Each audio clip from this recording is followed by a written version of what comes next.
Welcome to Jackson Lewis's podcast, We Get Work. Focused solely on workplace issues, it is our job to help employers develop proactive strategies, strong policies, and business-oriented solutions to cultivate an engaged, stable, and inclusive workforce. Our podcast identifies issues that influence and impact the workplace and its continuing evolution, and helps answer the question on every employer's mind: how will my business be impacted? The Great Resignation and lasting effects of COVID-19 have retailers fighting for talent.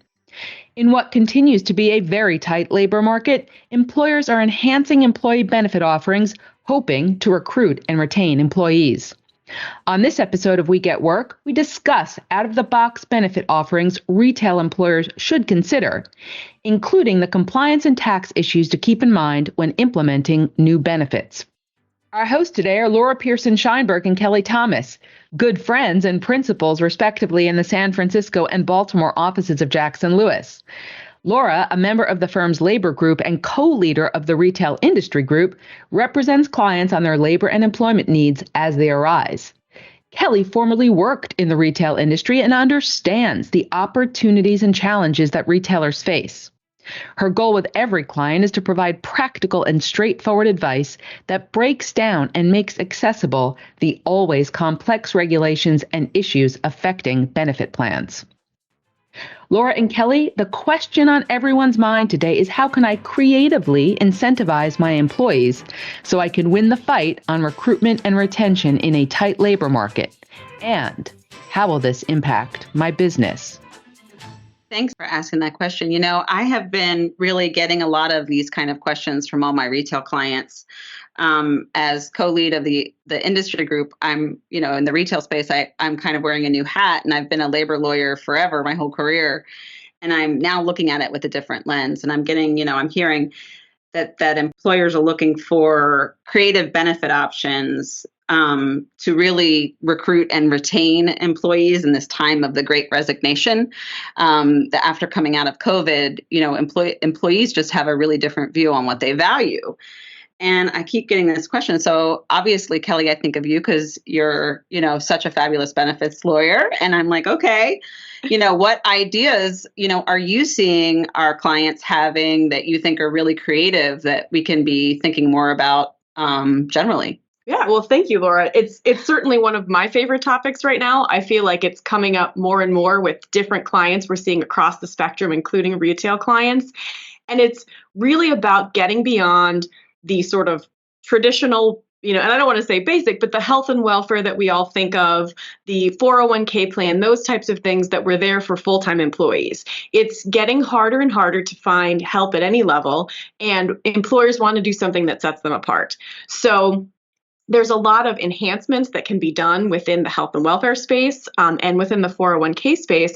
But really, in terms of showing employees, signaling to employees that, an employer is sensitive to their needs, is thinking about their life outside of the retail space or the office or wherever they may be working. So I kind of put the benefits into these different categories. So biggest one right now that I would say I'm seeing are family building benefits, or benefits that are sort of sensitive to different, life challenges that parents may have, that people who are taking care of their parents may have. And so, for example, within the last year, I would say the number of employers reaching out for adoption surrogacy programs has really gone through the roof. I saw a doula thing. Yes. I thought that was really cool. That's right. Doula benefits are getting to be really popular. And what's cool about, so something like that is a good example. It can be run traditionally through a health plan, a doula benefit. There can be ways to offer something like that outside of a full ERISA plan. So if you don't have, for example, eligibility for your part-time employees, you have to be careful, because one of the things you don't want to do is accidentally create an ERISA plan when you don't mean to, which is where we come in to help. That's why we need you. But those are examples of the types of things. I even just recently had a client, snooze. I don't know if you remember those from when your kids were little, but the very expensive bassinets that babies can sleep in. And I think they can simulate a car moving. Well, there are rental programs. I used to drive my kid around. I'm not that old, but I needed to get one of those.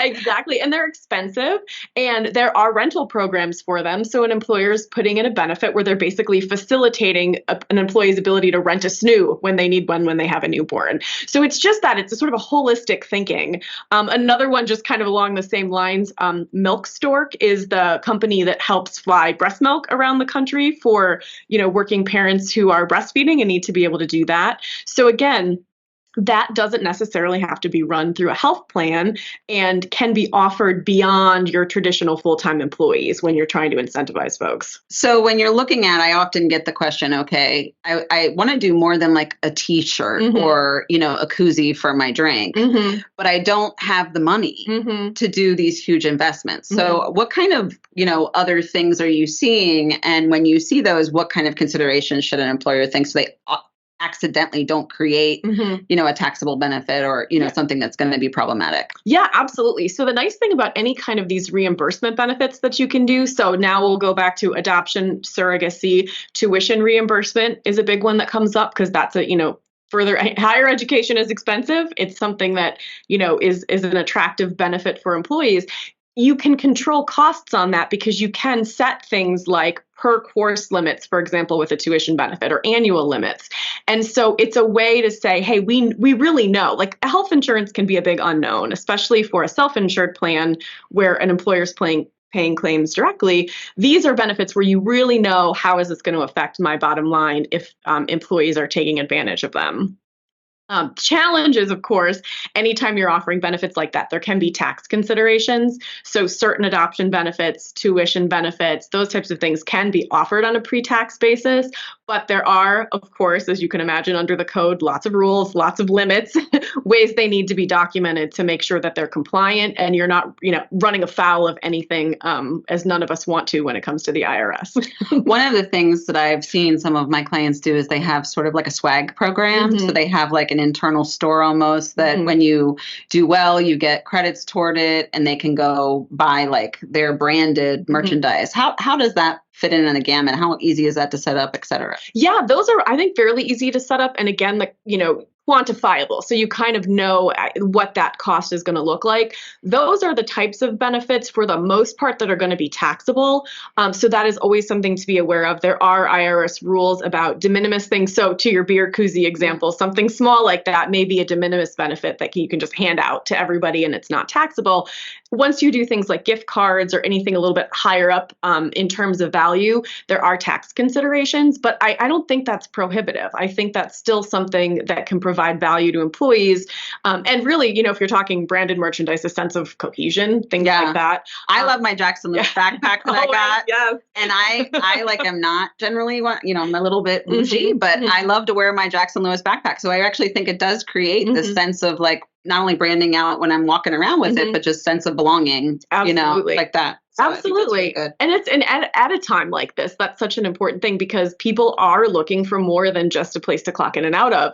And the more that that's recognized and acknowledged, I think, you build that team that you want to keep your folks around. And I assume that some benefits, can qualify for favorable tax treatment if it's structured a certain way. So what do we do in that instance? Yeah, so that's a really good example. So going back to, and I mentioned the adoption surrogacy a lot and the tuition benefits, because truly, if you said, what are, the big ones I'm seeing? It's hot right now. Those are the big ones because they appeal to employees at all levels and, all different ages and all the like. And so those are the ones they can be a little tricky just in terms of what's being offered. So using the example of tuition benefits, an employer can, with most tuition benefits, offer them pre-tax up to $5,250 a year. What I'm seeing a lot more now is employers who are saying, that's great, but I also want to give more because the guy next door is giving $5,250 a year. So you can certainly have something like that where it is pre-tax. You get the benefit of that up to that annual limit, but you can then also offer more than that and just be aware of the issue. It needs to be a taxable benefit. Yeah. Which I think from an employee's perspective, they're just happy to get more tuition money. It's worth it even if it needs to be taxed. Got it. And one of the things that I was seeing with when I'm talking about labor and just the labor movement that's going on. So that's actually how we initially got linked up. Yes. Is that there were some benefit issues going on in campaigns that I was seeing where COVID and the scheduling impacted the ability for people to get access to benefits. So what are any lessons learned that you and I have talked about that we can share about sort of scheduling restrictions and really like, Monday morning quarterbacking, like, ooh, should we make this eligible at this level? That kind of thing. What are you seeing? Yeah, well, Laura, it's funny. I watched your caffeinated organizing presentation, which I very much enjoyed. And that was one of my biggest takeaways. It's just that if, retention and incentivizing employees with benefits is only as good as them actually being eligible to get those benefits. So from that perspective, I think it's definitely, if you're broadening, you want to make sure that you're able, you're not overpromising, under delivering. If anything, it's the opposite. So that if there's a 15-hour a week or a 20-hour a week or something like that in terms of a eligibility criteria, that people really do have access to those benefits. It helps also on the pre-tax side because most, I would say, pre-tax benefits have requirements that they can't discriminate in favor of highly compensated employees. And so one of the ways to just kind of pass that test and not have to worry about it so much is to make everybody eligible. So when it's something like a tuition benefit, rather than saying it's just for full-time employees or just for, 25, 30-hour week employees, you can make it something that's accessible to everyone. Especially when you're in a retail space where hours can vary according to season and, they do fluctuate a good bit. It makes it less tumultuous for the employee if you can make it either at a lower threshold or at least when store managers are out there cutting hours, that they have, like, there is some kind of check, some kind of fail safe to make sure that issue is at least being considered that would cut it off. Yeah, absolutely. Because, I have this little hobby right now where when you walk around retail spaces, also restaurant type spaces, there's signs up now with employee benefits, and it's always health benefits, 401k, and tuition reimbursement is always on that list. So that just goes to that point. If it's on your list on a sign posted outside your building or somewhere in your store, it should pretty much be available. Yeah, it should be available to your employees. Exactly. It's a bad look. Right. Read the fine print. Exactly. Well, one of the other things that I've actually heard a lot of inquiries about are like commuter benefits and transportation benefits. What are you seeing in that space? Yeah, that's another one. And it kind of ties in well because there are a lot of cities and localities that are, there's, DC, I believe New Jersey has, that have requirements for commuter benefits. And so that's something always to keep an eye on. But even beyond that, they are also a benefit that can be offered on a pre-tax basis in a lot of circumstances. And they can be something that either the employer contributes to. So, for example, gets Metro cards for everybody in New York, but you're also allowed to structure them so that it's employees setting aside pre-tax money. So then really, it gives them the tax benefit. It encourages commuting, which is good for all the green considerations. Environment, yeah. And also isn't a huge cost. I mean, it's ultimately administrative costs for the employer, but the sort of cash into the program is the employee. So I see those types of benefits as a win-win all the way around. What about bicycle commuting and some other things? Because as we're thinking about generational, bicycling, that kind of thing, what kind of benefits are you seeing in that regard? Yeah, that's a funny one because with the tax reform that happened at the end of 2018, it actually, they don't have the ability to do the bike commuting on the same pre-tax basis that it used to be. But I believe that sunsets in a few years. So it's not one that I get asked about a lot. What I see more are, especially in the cities and especially when I'm in California and San Francisco, there's lots of bikes. Exactly. And again, that's the thing too. You can still provide the benefit. It may, you know what I mean? And I think that it's worth it sometimes, even if it is a taxable benefit, because it's going to be heavily utilized. Got it. And what kind of trends are you seeing on 401k enhancements? I know a lot of retailers actually had to cut out their matching during COVID because of like the world shut down, for a time. And a lot of our clients, had to unfortunately, stop operations at least to bare bones for a few months. What kind of enhancements are you seeing kind of reemerge? Yeah, it's funny because I have a lot of plans where we amended the plan around April 2020 to stop the match, and then we amended the plan again in January 2021 to start it up again. So we're definitely seeing those kind of features, just employers straight contributions, sometimes called profit sharing contributions, come back. Matching contributions, certainly, because match is great because it really incentivizes employees to also put their money into the plan, which is the whole point of 401k, really, is to get employees actively saving for retirement. And so seeing more of those and seeing those go up, seeing more questions from employers all across the spectrum, including retail, who want benchmarking. They want to know what their competitors are doing, and they want to know what it looks like. And 401k it's easy to do. I mean, it's easy to add it back in. It's a plan amendment.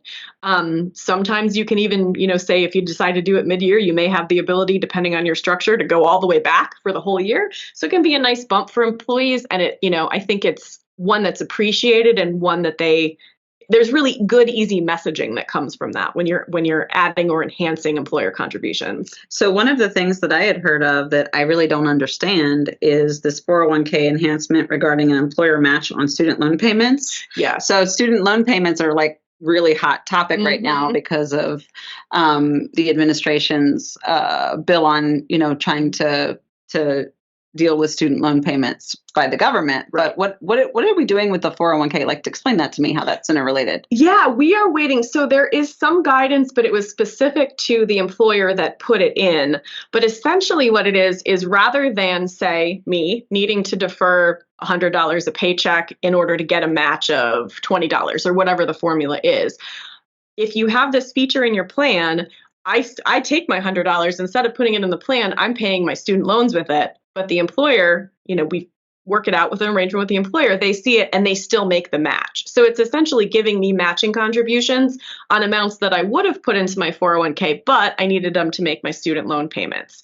And so it's a little bit of an evolving area. There's going to be more guidance forthcoming on it, but I think it's a relatively popular. I sort of see it toward the end of every year. That's when we see movement on retirement plan reform, enhancements, that type of thing from Congress, because it's pretty bipartisan for the most part. And so that's certainly something that I know some employers are doing. Right now we're saying, if to the extent you can, we may suggest waiting while we get further guidance on exactly the nuances of the structure there. But I think that's, in a couple of years, it'll be like, oh yeah, that's been there all along, hasn't it? Because it makes so much sense as a benefit. Yeah. And so essentially, if the employee has student loan debt that they can't pay, the employer does a match as if they had, is what you're saying. That's exactly right. So you don't miss out on the match during all that time when you're trying to keep up with your loan payments. The other thing during the Great Resignation and just the fight for talent, you see a lot of cash incentives. Oh, yes. So talk to me about what cash incentives you're seeing right now. So those can be anything from an annual or a quarterly type structured bonus program to sign-on bonuses, retention bonuses. We're seeing a lot of those.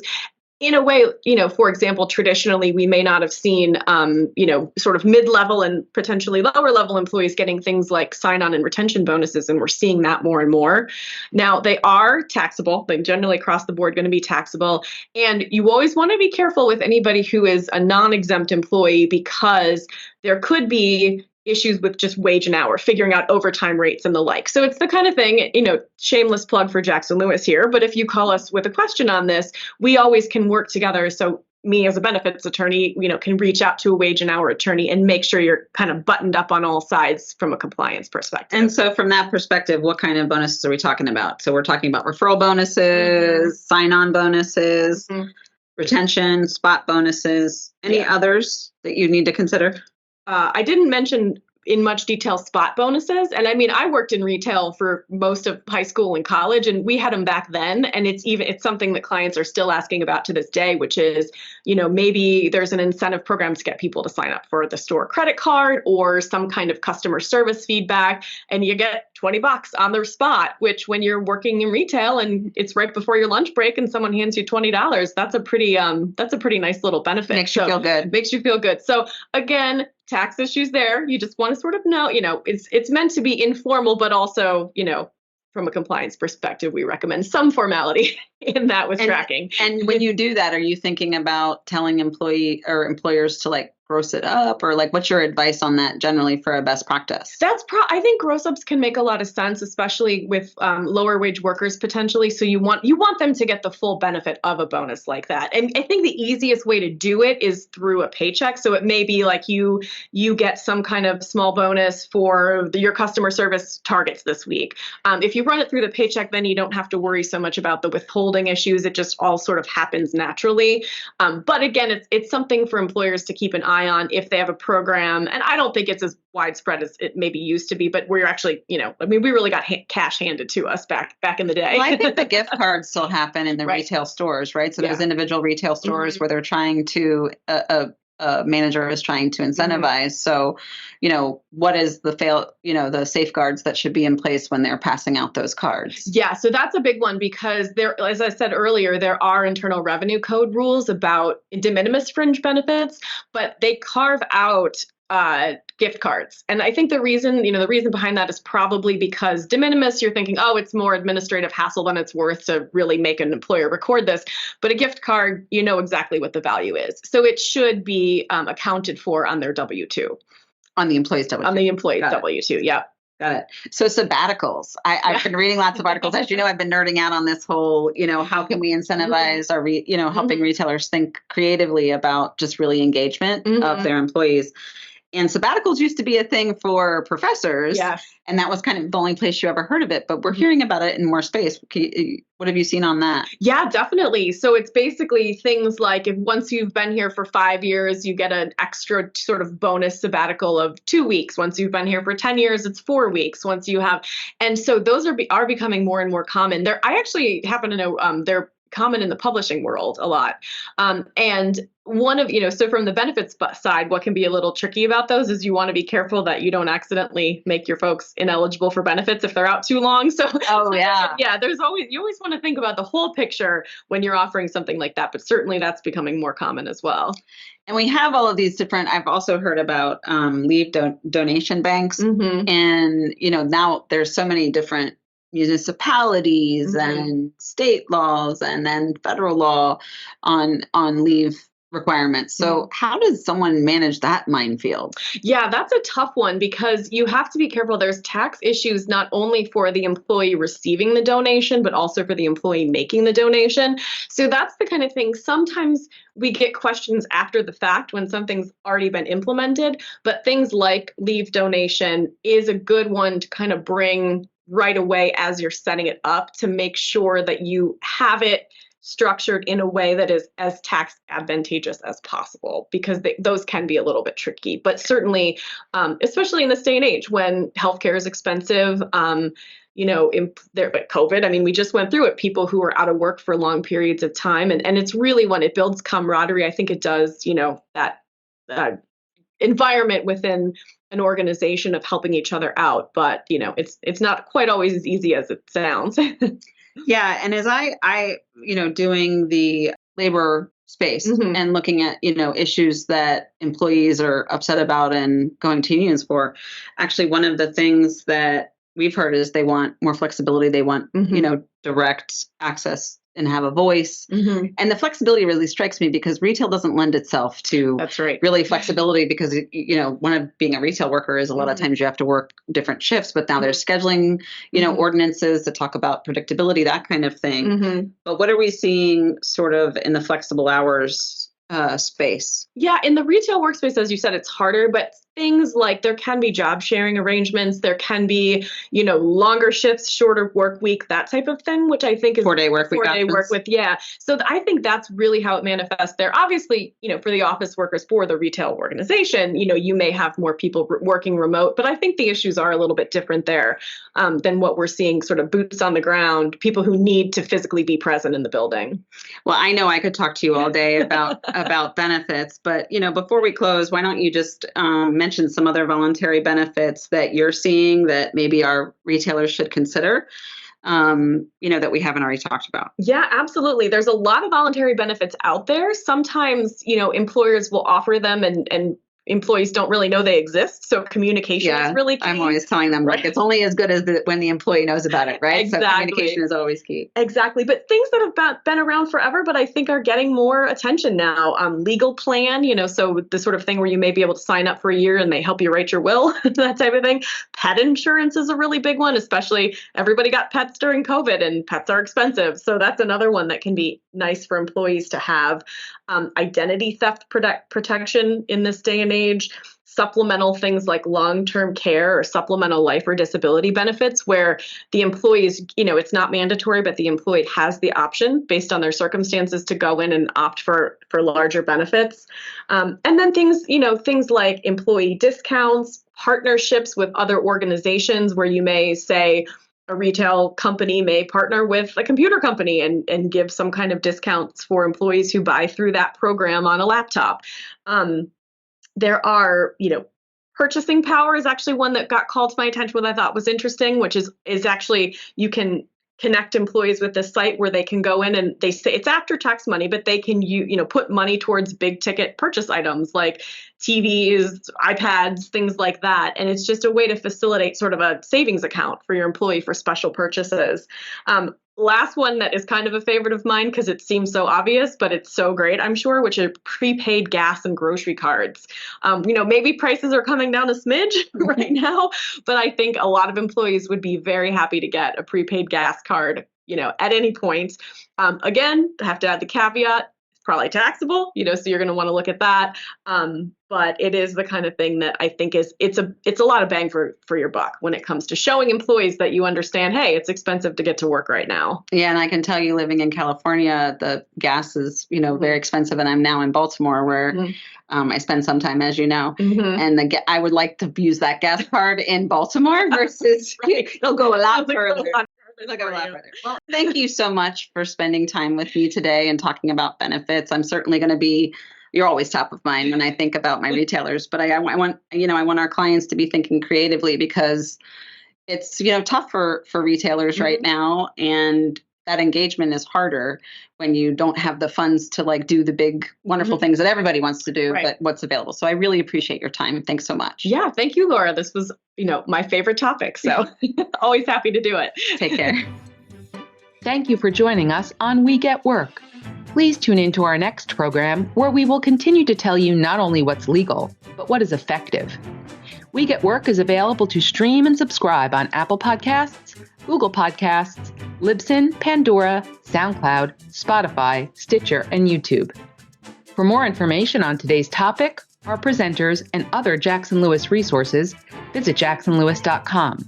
As a reminder, this material is provided for informational purposes only. It is not intended to constitute legal advice, nor does it create a client-lawyer relationship between Jackson Lewis and any recipient.